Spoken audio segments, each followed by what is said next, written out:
Om Swastiastu, Ibu dosen dan teman-teman semuanya, kami dari kelompok 4 akan mempresentasikan materi mengenai metode harga pokok proses 2. Sebelum kami memaparkan materi, di sini saya akan memperkenalkan anggota dari kelompok 4. Yang pertama ada Nikades Sri Yulasmini, kemudian yang kedua ada Nilo Hylidaningsih, yang ketiga ada saya sendiri, Madini Lestari, dan yang terakhir ada Ida Ayu Mirananda. Adapun submateri yang akan kita bahas yaitu yang pertama produk hilang dalam pengolahan, dan yang kedua ada tambahan pada departemen lanjutan. Materi yang pertama yang akan kita bahas yaitu produk hilang dalam pengolahan. Dalam pengolahan produk, dapat timbul produk hilang yaitu sebagian produk menguap, mengkristal, atau menyusut di dalam pengolahan produk yang dapat disebabkan karena materi yang selanjutnya yaitu metode produk hilang dalam proses. Metode produk hilang dalam proses dibagi menjadi dua. Yang pertama ada yang terjadi pada awal proses dan yang kedua ada yang terjadi pada akhir proses. Di sini saya akan menjelaskan yang terjadi pada awal proses. Apabila produk hilang terjadi dianggap pada awal proses, maka karakteristik pengaruhnya terhadap harga pokok yaitu yang pertama, produk hilang awal proses dianggap tidak menikmati biaya produksi pada departemen atau tahap di mana produk tersebut hilang. Yang kedua, dalam perhitungan produksi ekuivalen, produk hilang awal proses tidak dimasukkan di dalam produksi ekuivalen. Yang ketiga, produk hilang awal proses tidak dibebani harga pokok. Dan yang keempat yaitu produk hilang awal proses yang terjadi pada departemen lanjutan mengakibatkan harus dilakukan penyesuaian harga pokok satuan yang diterima dari departemen sebelumnya. Oleh karena pemikul biaya jumlah berkurang dan jumlah total biaya sama, maka harga pokok satuan dari departemen sebelumnya menjadi lebih besar atau naik. Pemaparan materi selanjutnya akan dipaparkan oleh Sri Yulasmini. Terima kasih. Baik, di sini saya akan membacakan contoh soal, yaitu PT Ramalan produksi produk X dengan menggunakan metode harga pokok proses melalui dua departemen produksi. Informasi terkait dengan penyusunan laporan biaya produksi yaitu dengan tabel sebagai berikut. Nah, hitunglah biaya produksinya dan buatlah laporan biaya produksi per departemen. Jadi, jawabannya yaitu untuk departemen pertama, perhitungannya terlebih dahulu mencari unit ekuivalen, kemudian mencari data produksi, dan kemudian mencari perhitungan harga pokok. Sehingga dari perhitungan tersebut akan memperoleh jumlah biaya yang dibebankan sebesar 11.175.000. Nah, selanjutnya, berikut ini merupakan susunan laporan biaya produksi departemen 1. Kemudian, untuk perhitungan departemen 2 sama seperti cara perhitungan departemen pertama, sehingga dari perhitungan tersebut akan memperoleh jumlah biaya yang dibebani sebesar 19.400.000.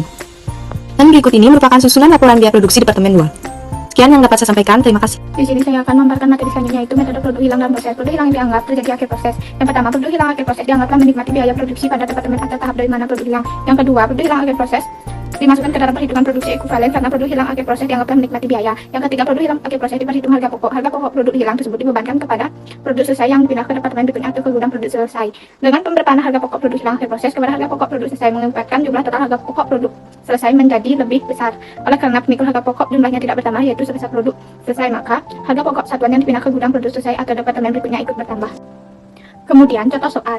PT Rama memproduksi produk X dengan menggunakan metode harga pokok proses melalui dua departemen produksi. Informasi berkaitan dengan penyusunan lapor biaya produksi yaitu sebagai berikut. Hitunglah biaya produksinya. Jadi, jawabannya yaitu untuk perhitung departemen pertama, terlebih dahulu mencari unit ekuivalen, kemudian mencari per unit, kemudian mencari harga pokok, dan yang terakhir mencari harga pokok barang dalam proses akhir. Sehingga dari perhitungan tersebut akan memperoleh jumlah biaya yang dibebankan sebesar 8.600.000. Kemudian, perhitungan untuk departemen 2 sama seperti cara yang departemen pertama, sehingga dari perhitungan tersebut akan memperoleh jumlah biaya yang dibebankan sebesar 16.850.000. Baik, pemaparan materi selanjutnya akan dijelaskan oleh rekan saya yaitu Hylidaningsih. Terima kasih. Baik, di sini saya akan melanjutkan materi yang selanjutnya yaitu tambahan bahan pada departemen lanjutan. Penambahan bahan baku pada departemen lanjutan setelah departemen pertama dapat mengakibatkan salah satu dari tiga hal, yaitu yang pertama, tidak meningkatkan unit produk tetapi meningkatkan biaya produksi, yang kedua meningkatkan unit produk tetapi tidak meningkatkan biaya produksi, dan yang ketiga meningkatkan unit produk maupun biaya produksi. Kemudian terdapat contoh perhitungan yaitu PT Gandaria memproses produknya melalui dua departemen produksi, yaitu departemen 1 dan departemen 2. Berikut ini adalah data produksi yang terjadi di departemen 1 dan 2 selama bulan Mei tahun 2000. Pertanyaannya, buatlah laporan harga pokok departemen 1 untuk bulan Mei tahun 2000. Yang kedua, buatlah laporan harga pokok departemen 2 untuk bulan Mei tahun 2000. Yang ketiga, buatlah jurnal untuk mencatat transaksi yang berhubungan dengan proses produksi di departemen 1 dan 2. Jadi, jawaban pertanyaan nomor 1 untuk susunan laporan harga pokok produksi departemen 1 seperti yang tertera pada tabel yang terdapat di slide. Kemudian yang selanjutnya untuk jawaban pertanyaan nomor 2 untuk susunan laporan harga pokok produksi departemen 2 seperti yang tertera pada tabel yang terdapat di slide. Baik, pemaparan materi yang selanjutnya akan dijelaskan oleh rekan saya yaitu Indi Lestari. Kemudian, untuk jawaban pertanyaan nomor 3 yaitu jurnal untuk mencatat transaksi yang berhubungan dengan proses produksi di departemen 1 dan 2 yaitu yang pertama ada jurnal untuk mencatat pembebanan biaya di departemen 1.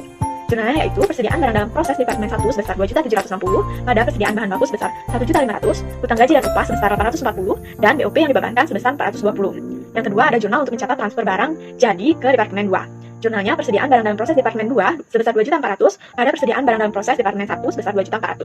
Jurnal yang selanjutnya yaitu jurnal untuk mencatat pembebanan tambahan biaya di departemen 2, yaitu jurnalnya persediaan barang dalam proses departemen 2 sebesar 1.327.500, pada persediaan bahan sebesar 600.000, utang gaji dan upah sebesar 485.000, serta BOP yang dibebankan sebesar 242.500. Jurnal yang terakhir yaitu jurnal untuk mencatat transfer barang jadi ke gudang. Jurnalnya yaitu persediaan barang jadi sebesar 3.375.000, pada persediaan barang dalam proses departemen 2 sebesar 3.375.000. Nah, sekian pemaparan dari kelompok kami. Apabila ada kesalahan kata, mohon dimaafkan. Dan kami tutup dengan para Santi. Om Santi, Santi, Santi, Om.